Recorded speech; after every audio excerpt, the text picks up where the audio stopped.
Eu queria começar com a premissa do Palácio do Planalto, que é a que há um déficit nas contas da Previdência. Você ataca essa premissa, de que forma? Olha, muito grata pela oportunidade, Aline. Em primeiro lugar, o governo fala de um déficit, mas como é que ele faz essa conta? Ele desrespeita o que está na própria Constituição Federal. Na Constituição, lá no artigo 194, está inserida a Previdência Social junto com a saúde e assistência, formando o sistema da Seguridade Social. Está escrito lá na Constituição, é um conjunto integrado de ações. Previdência, assistência e saúde. Então, é um tripé. O Constituinte, no artigo seguinte, no artigo 195, ele cuidou de dizer como esse tripé seria financiado. E o que está lá no texto constitucional? Esse conjunto da Seguridade vai ser financiado pelos trabalhadores e empregadores, mediante uma contribuição que incide sobre a folha, que é o INSS, a contribuição ao INSS. Tem também a contribuição das empresas sobre o lucro. Então, foi criada Contribuição Social sobre o Lucro Líquido, CSLL. Consta também na Constituição, lá no artigo 95, a contribuição de toda a sociedade sobre o consumo.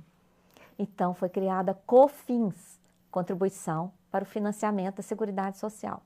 Além dessas, que são as maiores, tem também o PIS/PASEP, todas as contribuições que incidem sobre o concurso de prognósticos. Então, toda vez que alguém faz um jogo de loteria, uma parcela vai como contribuição da Seguridade Social.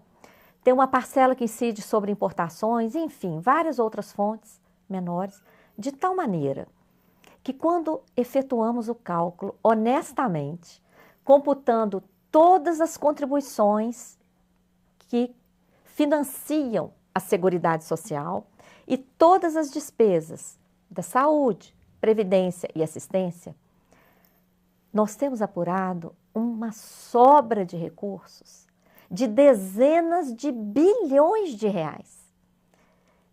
Lá em 2005, já apurávamos mais de 60 bilhões, em 2010, mais de 80 bilhões, 2012, idem, 13, 14, e em 2015 é que houve uma queda para 11 bilhões de superávit, porque 2015 já foi um ano de forte desemprego e houve também uma série de desonerações, várias legislações aprovadas, liberando setores de contribuir para a Seguridade Social. Então, esse déficit que o governo apresenta é um déficit fabricado.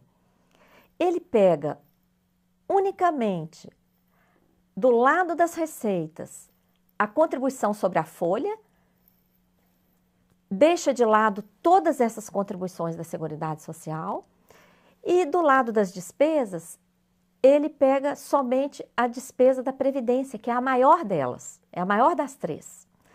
Quando ele compara essa receita desmembrada do INSS com a despesa da folha, ele encontra o déficit.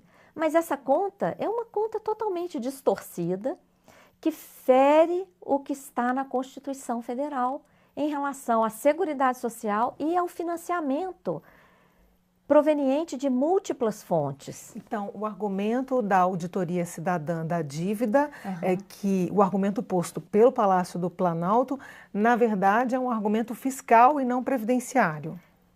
É um argumento em que ele faz um comparativo distorcido e tem uma intenção aí, porque o próprio governo já enviou aqui para o Congresso Nacional também o projeto de reforma tributária, mediante o qual ele quer acabar com essa contribuição para o financiamento da Seguridade Social, a COFINS, e transformá-la em imposto. E qual a razão disso? Enquanto ela é uma contribuição, a sua aplicação à Seguridade Social é vinculada. Tanto é que existe o mecanismo da chamada DRU. Desvinculação de receitas da União. Isso. Que retira 30% da Seguridade e coloca em outras áreas conforme a necessidade do governo. E inclusive para pagamento de despesas financeiras, principalmente, despesas da chamada dívida pública, né? Então, você veja bem, sobra tanto recurso na Seguridade Social que o governo desvincula 30% agora, a partir de 2016, né? E enquanto, então, essa contribuição, a COFINS, funciona como contribuição, ela está atrelada e é obrigatória. E é obrigatória. O governo passa pelo desgaste de desvincular. Se transformar em imposto, como pretende com a reforma tributária que já está tramitando aqui, ela pode ser aplicada onde for. Aí é que realmente compromete. Então, esse discurso do déficit, o governo já está aplicando como se não existissem essas outras contribuições e pega somente a contribuição da folha. Não é essa a questão. Vamos supor que o déficit fosse, ao menos em parte, justificado. Sim. Quais seriam as soluções para combater esse déficit da Previdência ou da Seguridade Social sem passar por uma reforma tão drástica? Primeiro, combatendo a sonegação, né?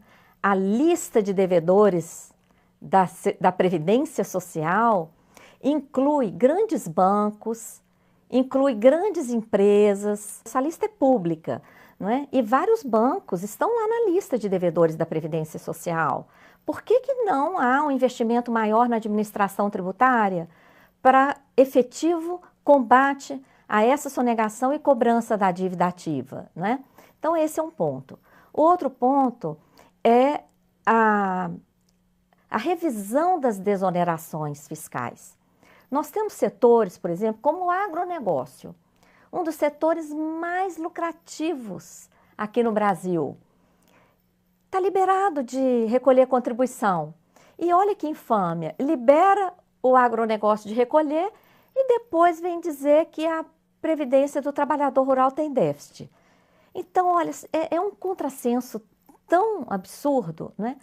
Se passarmos a combater a sonegação, rever essas renúncias fiscais e parar com essa DRU, parar com essa desvinculação, olha, a Seguridade Social não é problema, é solução. A Previdência hoje é um dos maiores programas de distribuição de renda que existe no país. Quer dizer, o argumento de que nós precisamos fazer uma reforma na Previdência ou na Seguridade para que o país volte a crescer, na verdade é exatamente o oposto, é essa a sua defesa. Sim, afeta, em primeiro lugar, toda a classe trabalhadora, urbana, rural, setor público, privado, ativos, aposentados, pensionistas e futuros trabalhadores. Então, todas as pessoas estão sendo prejudicadas. As finanças públicas estão sendo prejudicadas.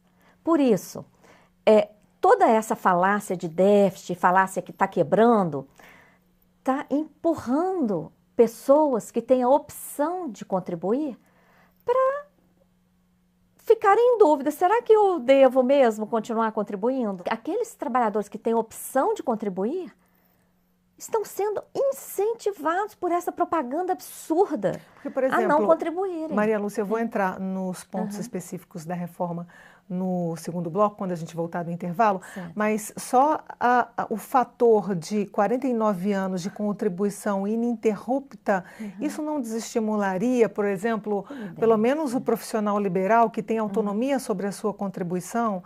Quer dizer, às vezes eu tenho condições de contribuir, às vezes eu não tenho condição de contribuir. Ou o trabalhador, às vezes ele está empregado e às vezes ele não está empregado. Como manter 49 anos da sua vida ativa com contribuições? Aliás, o governo não apresentou nenhum dado de onde saíram esses 49 anos, não é mesmo? Está muito claro que o objetivo dessa reforma é beneficiar o mercado financeiro. Esse tipo de imposição, por exemplo, de 49 anos, inatingível, né? Uma regra inatingível. Outra, de só a partir dos 65 anos, adiar para depois dos 65 anos e ainda ter um gatilho. A cada vez que aumentar a expectativa de vida, isso aí vai ser mexido. Vai passando, vai mexendo, né? Tudo isso está empurrando grande parte da população para buscar planos de previdência privada. Não há a menor necessidade de sacrificar toda a classe trabalhadora dessa forma, sacrificar as finanças públicas, sacrificar os municípios. Mais de 70% dos municípios brasileiros têm a sua economia local movimentada pelos recursos dos benefícios previdenciários e assistenciais que chegam à população daquele município. Mais de 70% dos municípios brasileiros vão ser prejudicados e a reforma, ainda por cima, obriga todos os estados e municípios a criar previdência complementar aberta. O que significa isso? Aberta. Vai ser administrada pelo setor financeiro privado. Eu só vou pedir um intervalo bem rapidinho, a gente volta a conversar depois do intervalo e aí concentrando nos pontos específicos da reforma. Tá bem. Eu volto a conversar depois do intervalo com Maria Lúcia Fatorelli. Não saia daí.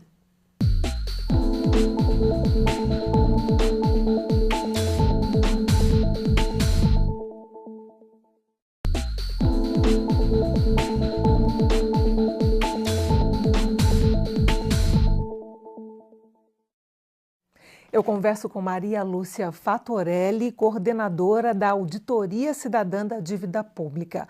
Voltando então à nossa conversa sobre reforma da Previdência e entrando agora nos pontos específicos da proposta. Temos 49 anos de contribuição para ter direito à aposentadoria integral, idade mínima de 65 anos para requerer aposentadoria, regras gerais que se equivalem à aposentadoria da mulher, do homem, do trabalhador rural. Alguma proposta se justificaria na sua avaliação?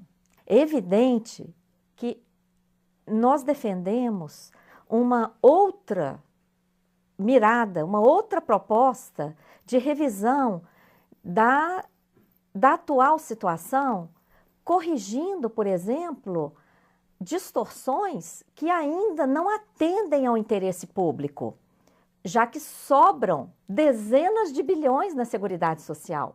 E nós temos aí milhões de pessoas nas ruas das cidades, nós temos insuficiência ainda de atendimento de saúde em todo o país, né? Nós temos aposentados do regime geral que se aposentam com 6, 7 salários mínimos, daí a pouco estão ganhando 3, 4. Então, o debate que nós deveríamos estar fazendo é de corrigir isso aí. E eventuais abusos ou eventuais distorções, vamos abrir o debate e ver se eles existem mesmo. Porque o que não é possível é essa reforma, por exemplo, idade mínima de 65 anos, 65 é o mínimo. As pessoas não vão conseguir se aposentar com 65. Basta fazer a conta. Para aposentar com o seu salário integral, ela terá que ter contribuído 49 anos. Para contribuir 49, ela teria que começar a trabalhar aos 16, sem interromper um mês. Olha, esses 49 anos aí, isso aí realmente não tem seriedade nisso aí. Então, as pessoas vão contribuir e não vai chegar a hora de se aposentar.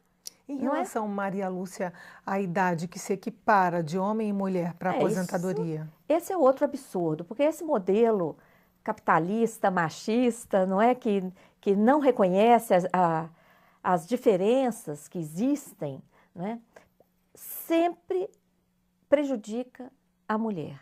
A mulher tem mais dificuldade de acesso ao mercado de trabalho, porque não existem creches. A mulher, quando consegue acessar o mercado de trabalho, principalmente no setor privado, tem salários inferiores, tem mais dificuldade de acesso a cargos de chefia. Então, é uma série de diferenças, uma série de prejuízos à mulher. Essa aposentadoria, 5 anos mais cedo, era uma concessão mínima diante de todas essas injustiças. Que a gente não consegue corrigir no Brasil, infelizmente, até hoje. Não consegue corrigir no Brasil, não é? Então, essa aposentadoria de 5 anos antes era uma concessão mínima, não é, que buscava compensar um pouco de todo esse prejuízo que a mulher arca na sua vida profissional. Agora, essa reforma acaba com isso também, iguala homens e mulheres nessa regra absurda, a partir de 65 anos e tendo que contribuir 49 anos ininterruptos para ter direito à aposentadoria integral. Né? Em relação ao trabalhador rural? E aí agora o trabalhador rural corre o risco de ser penalizado, vai ter que cumprir essa idade, ele só passa a ter o direito de aposentar 5 anos antes se ele tiver sido trabalhador rural durante toda a sua vida laboral. E nós sabemos, as estatísticas mostram, quem trabalha o tempo todo como trabalhador rural, ele não consegue chegar a 65 anos. É uma vida de muita diversidade, de muito impacto, não é? À saúde. E fora a falta de assistência, né? Lá no campo, interior afora. Maria Lúcia, em relação ao servidor público, um caso específico, uma pessoa que esteja perto da regra de transição, seja homem ou mulher, 45 e 50 anos, ele perde todos os direitos, paridade, ou seja, salário da aposentadoria reajustado conforme o salário da ativa e integralidade, aposentadoria integral. As regras seriam equiparadas ao INSS, a aposentadoria de R$5.000. A regra de transição ela é um corte, ela é abrupta. Será que uma regra mais amena, uma escadinha, ela resolveria esse problema? Esse trabalhador que está nessa situação, principalmente aquele que está ali, mulher com 44 anos, homem com 49 anos, há meses de chegar no corte. Também, de onde veio esse corte? De onde saiu isso? Esse trabalhador, ele fez um outro contrato lá atrás. O governo, quando o trouxe para fazer parte do quadro de servidores, apresentou para ele um outro contrato. Agora, no meio do caminho, depois de 20 anos ou até mais, não é? Porque um trabalhador que está aí, homem, com 49 anos, ele pode ter entrado com 20 e poucos anos, até antes. Como é que é? Lá no finalzinho do jogo muda a regra? Isso é quebra de contrato. A reforma, na sua opinião, teria algum aspecto positivo? A reforma que nós precisamos é uma reforma que venha melhorar a situação do segurado, a situação daquele que precisa de uma assistência social. Esse é o ponto. É aí que nós precisamos reformar. Maria Lúcia, eu agradeço muito a sua vinda aqui no Ponto de Vista. Eu que te agradeço.